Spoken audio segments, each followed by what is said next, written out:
নমস্কার, রূপসী বাংলার মুখের তরফ থেকে আজ আমরা এসে পৌঁছেছি হুগলি জেলার পান্ডুয়া সংলগ্ন মহানাদ দক্ষিণ পাড়ায় মা ব্রহ্মময়ী কালী মন্দিরে। এই কালী মন্দিরের যে ইতিহাস সেটা 195 বছরের এক ইতিহাস বিজড়িত এক কালী মন্দির, মা ব্রহ্মময়ী কালী মন্দির। কথিত আছে যে এই কালী মন্দির দর্শন করতে দক্ষিণেশ্বর কালী মন্দিরের যিনি স্থপতি ছিলেন রানী রাসমণি দেবী, তিনি এই মন্দির দর্শন করেছিলেন এবং এই মন্দিরের প্রতিমা দর্শন করেছিলেন। এই ব্রহ্মময়ী কালী মন্দিরের সাথে যে ইতিহাসটা জড়িয়ে আছে বা যে নামটা জড়িয়ে আছে সেটা হচ্ছে দক্ষিণেশ্বর কালী মন্দিরের। দক্ষিণেশ্বরের কালী মন্দিরের যে কাঠামো বা যে প্রতিমা, সেটির কথিত আছে যে এই ব্রহ্মময়ী মন্দিরের যে কাঠামো এবং যে প্রতিমা, তার আদলেই রানী রাসমণি দেবী এটি দর্শন করে যাওয়ার পরে উনি দক্ষিণেশ্বরে মা ভবতারিণী মন্দিরের স্থাপনা করেছিলেন। সেই কালী মন্দির মা ব্রহ্মময়ী কালী মন্দির। এবং চারিদিকে একটা নিস্তব্ধতা বিরাজ করছে এবং প্রকৃতির মাঝে মাথা উঁচু করে দাঁড়িয়ে আছেন মা ব্রহ্মময়ী কালী এবং তার মন্দির। আজকে শনিবার, শনি এবং মঙ্গলবার এই মন্দিরে প্রচুর ভক্ত সমাগম হয়। স্থানীয় মানুষজন এবং দূর দূরান্তের অনেক মানুষ তারা মায়ের কাছে আসেন, তাদের মনস্কামনা পূরণ হয় এবং তারপরে তারা মনস্কামনা পূরণের পরে তারা মায়ের কাছে এসে তারা পুজো নিবেদন করেন।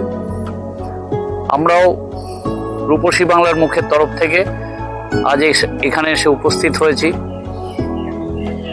194 বছরের একটা ইতিহাস মন্দির, যে মন্দিরের সাথে জড়িয়ে আছে দক্ষিণেশ্বরে মা ভবতারিণী মন্দিরের নাম। সেই ভবতারিণী মন্দিরের সাথে সেই ভবতারিণী মন্দিরের যে আদল, সেই আদলটিও কথিত আছে যে এই মন্দিরের আদলে তৈরি হয়েছিল এবং এখানের যিনি এই মন্দির তৈরি করেছিলেন, যে শিল্পী বা এখানে এই মন্দিরের যিনি প্রতিমা শিল্পী ছিলেন, শোনা যায় যে পরবর্তীকালে রানী রাসমণি তাদেরকে সেই দক্ষিণেশ্বরে ভবতারিণী মন্দিরের নির্মাণের জন্য এবং মায়ের প্রতিমা তৈরির জন্য নিয়ে গেছিলেন। এই মন্দিরের যারা বর্তমান সেবায়িত, সেই নিয়োগী পরিবার, সেই নিয়োগী পরিবারের পূর্বপুরুষ জমিদার ছিলেন, যারা কাঠ এবং চিনি, গুড় ইত্যাদির ব্যবসা করতেন। ব্যবসা সূত্রেই তারা এখানে বিভিন্ন দেবদেবীর পুজো করতেন তাদের পরিবারে। তাদেরই মধ্যে একজন কৃষ্ণচন্দ্র নিয়োগী ধর্মপ্রাণ জমিদার ছিলেন।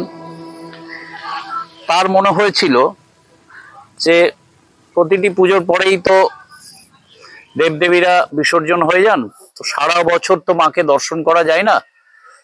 তো সারা বছর তিনি মাকে দর্শন করার উদ্দেশ্যে এখানে মা দক্ষিণাকালীর মন্দির এবং মূর্তি স্থাপন করেছিলেন। এখন কথা বলবো এই মহানাদ ব্রহ্মময়ী মা কালীর যে মন্দির, সেই মন্দিরের সেবায়িত স্বপন নিয়োগী মহাশয়ের সাথে, যে নিয়োগী পরিবারের এই ব্রহ্মময়ী কালী হচ্ছেন পারিবারিক কালী। তো মায়ের পুজো পদ্ধতি ইত্যাদি সম্বন্ধে এখন আমরা একটু স্বপনবাবু থেকে শুনে নেব।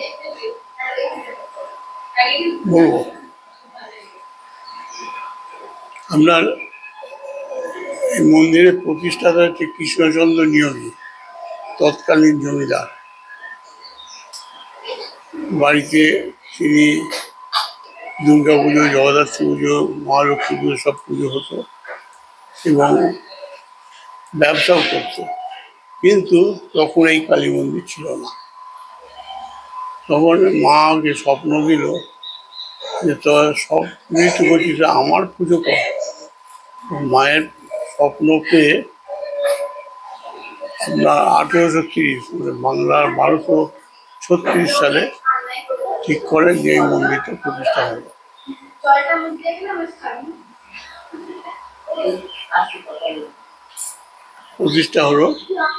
এবার ঠাকুর মন্দির করলে তো হবে না, বাড়িতে সমস্ত কিরকম মন্দির হবে সব নিজেই সব ঠিক করেছিলেন। ঠিক করে মন্দিরটা এখন মন্দির শুরু হয়ে গেল। তারপর মায়ের প্রতিষ্ঠা হলো 1830 সালে, 1236 সালে বাংলার মায়ের প্রতিষ্ঠা হলো। পঞ্চমুণ্ডী আসনের উপর অধিষ্ঠিত মা ব্রহ্মময়ী।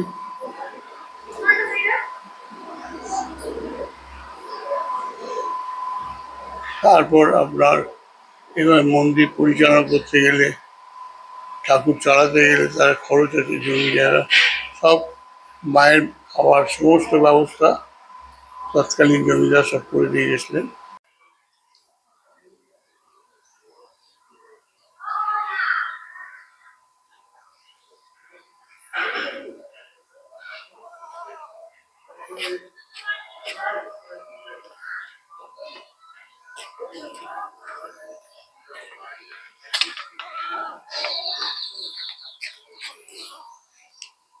আমি এক ভক্তকে পেয়ে গেছি আজকে এখানে কথা বলার জন্য। আপনি কি স্থানীয় এখানে বাসিন্দা? আচ্ছা, আপনি কি মায়ের কাছে আজকে কিছু মানসিক করেছেন সেই কারণে এসছেন, এরকম কিছু? হ্যাঁ, মায়ের কাছে মানসিক করেছিলাম। মানে আমার ছেলে হওয়ার পরে ওখানে বলছিল যে ছেলের অবস্থা খুব খারাপ, তার জন্য মায়ের মানসিক করেছিলাম যে মা ছেলে যদি আমার সুস্থ হয়ে যায় তাহলে। সুস্থ হয়েছে? হ্যাঁ, সুস্থ হয়ে গেলে আমি আপনার এখানে পাঠা বলি দেবো, তাই আজকে মায়ের কাছে। হ্যাঁ, আজকে দিতে এসেছি। আজ শনিবার, বিশেষ একটা দিন মায়ের। আজকে এখানে প্রচুর ভক্ত সমাগম হয়েছে। শহীদ মশাই মায়ের পুজোর জোগাড় করছেন।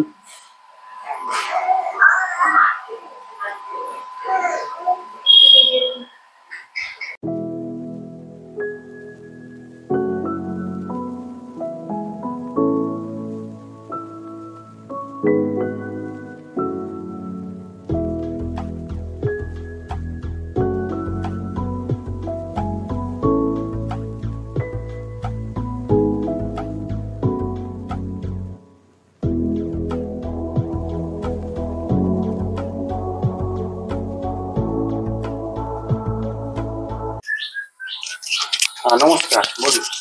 আপনার নাম? আমার নাম সুশান্ত ঘোষ। আচ্ছা, আপনি মিন্টু ঘোষ বলে পরিচিত। আচ্ছা, হ্যাঁ, আপনি মায়ের ভোগ রান্না করেন এখানে? পুজো পার্বণও করেন?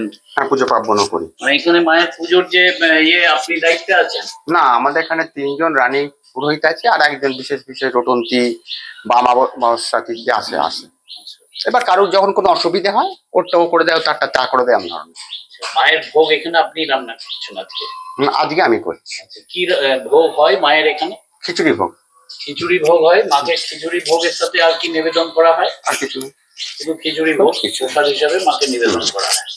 আর প্রতিদিন মায়ের যে পুজো হয় সেখানে ফলমূল ইত্যাদি দিয়ে? না, ওই ফল সিধে দেওয়া হয়।